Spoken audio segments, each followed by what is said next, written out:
guys, Nathan here, and today I'm going to show you how to solve a 3x3x4 cuboid. Now, the way you go about doing this, it's pretty much just like a 2x2x3 or domino. If you have one of those and you know how to solve it, it's pretty much applicable to this. What you do is you solve the inner two layers first, and that's basically just like a domino but without stickers on the top and bottom. And you solve the outer two layers, which is like a domino, but it's a little different because you have to keep the middle layer solved. So let's get right into it. Okay, so now we have a scrambled 3x3x4, and the first thing that you're going to do is solve the edges of one inner layer. How I normally do this is I look at the bottom center and make sure that I have my color scheme right, because there are two, like these two edges, they're both red-yellow. So you can get it mixed up and that'll mess up your entire solve. So I know it goes green, yellow, orange, so I'll look for a yellow and an orange like that, so I know that goes there and there. So here I know I have my color scheme correct because I have green, yellow, orange. And then across from yellow is white, which is there, and across from orange is red, which is also there. So the next step is to put the corners into the right place. Well, they're actually like edges, wings, but they act the same as these kind of corners, and the corners on a 2x2x3. So I see this one right here is above where it's supposed to go, and you see that the wrong one is in that spot. So how you know if you have the right one? Let's say you have this is actually a better example, the white red part, because this, it looks like it goes there because it's white and red, but they match up. So if you put it in, it'll be backwards like that. So you have to make sure that you have the ones that don't match up to go in. So the algorithm for this is R U wide prime R. So that solves that. And I'll just do the next one here is red yellow. I see I have my red yellow piece right there, so I put it above it and then do my algorithm R U wide prime R. So there it is. And the last one here is the white and orange piece. So we do R U wide prime R. So that's the first step. Is getting your first layer. It's sort of like your first layer of a 2x2x3. So that's the first step. So the next step is solving the next middle layer. This is basically like PLL on a 2x2x3. You can learn all the PLL algorithms, but I just do two look. I do the corners first, then the edges. And so here I see we have an adjacent swap.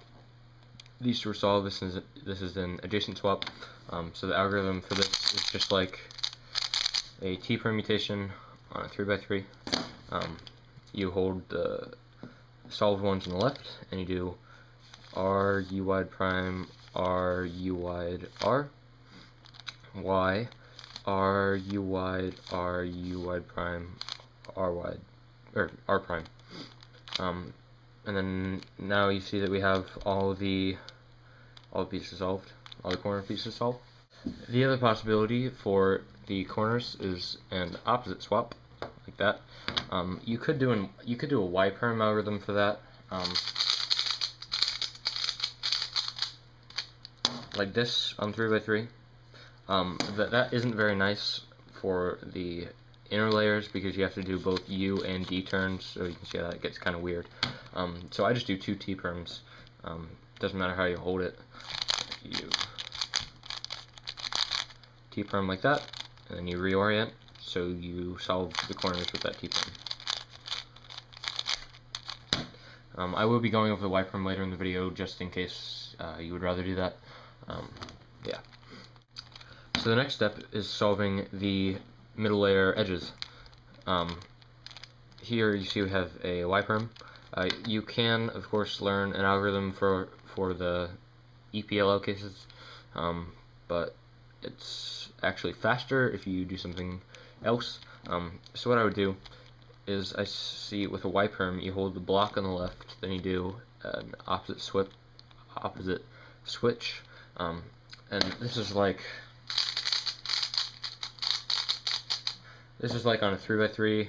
You can just switch those two, except on this there is no, well, there is a middle layer, but it's hidden. So you can just do that and just change those two. So that is RU2, RU2, RU2. And that takes you to an adjacent swap.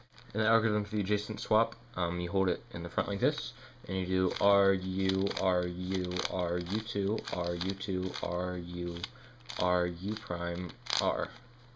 That switches those. So the thing to do to figure out the edges, it's kind of a trial and error thing. You just do the opposite swap to get to a point where you have an adjacent swap or two adjacent swaps. So you just solve the edges like that.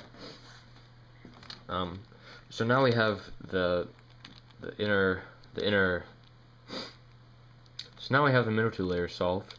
And now it's time to go into the outer layers. And you do these pretty much the exact same, except the thing you have to worry about is the middle layer, which we did not have when we were just doing these.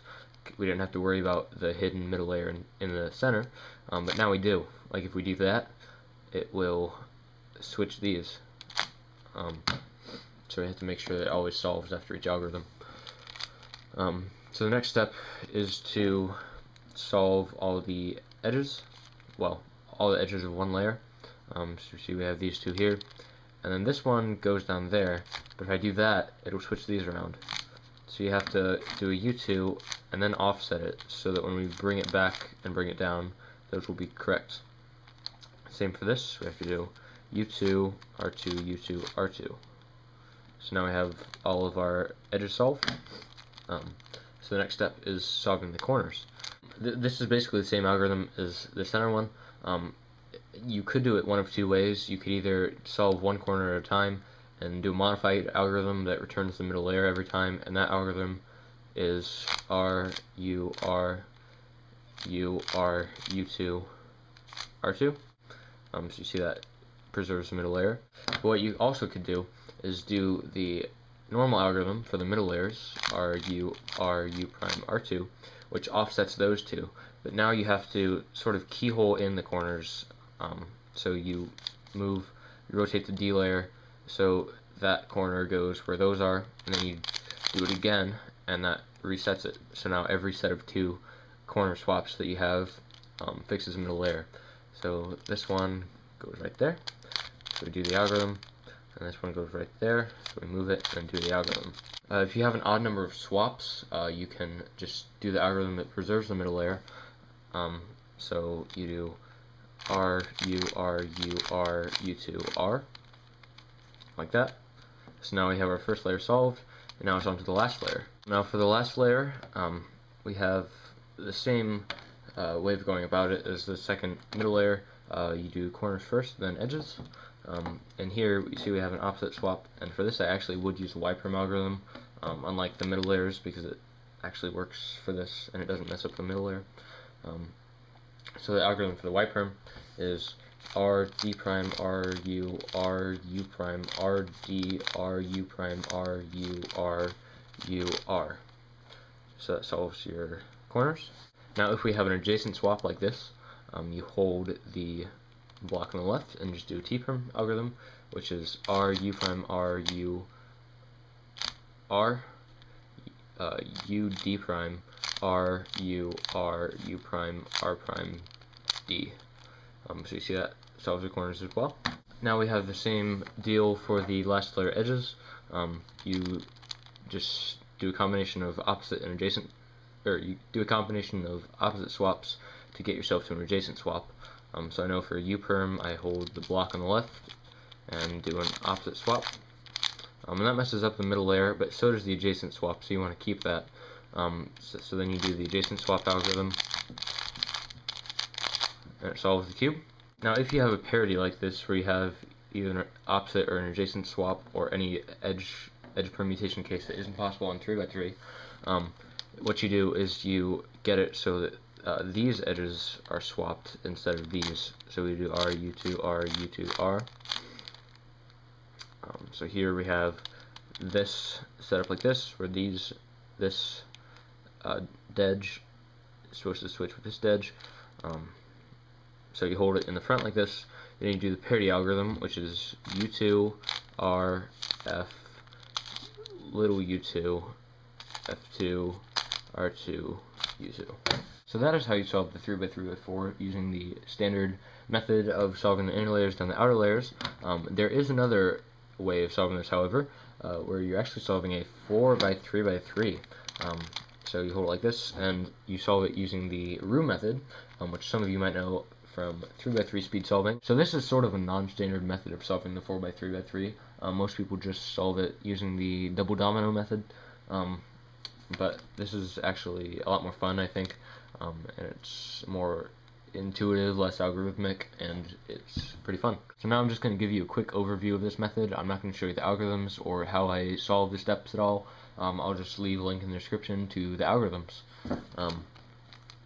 So the first step is to solve the two Roux blocks, 1x2x3 blocks on either side of the outer layers, holding it like this. So here they are. So the next step is to solve the CLL, or the last four corners, in one step, using one algorithm, like that. So the next step is to solve your 1x2x3 Roux blocks in the middle layer, so these two, one at a time. So the next step is to solve ELL, or all four of these edges, in one step.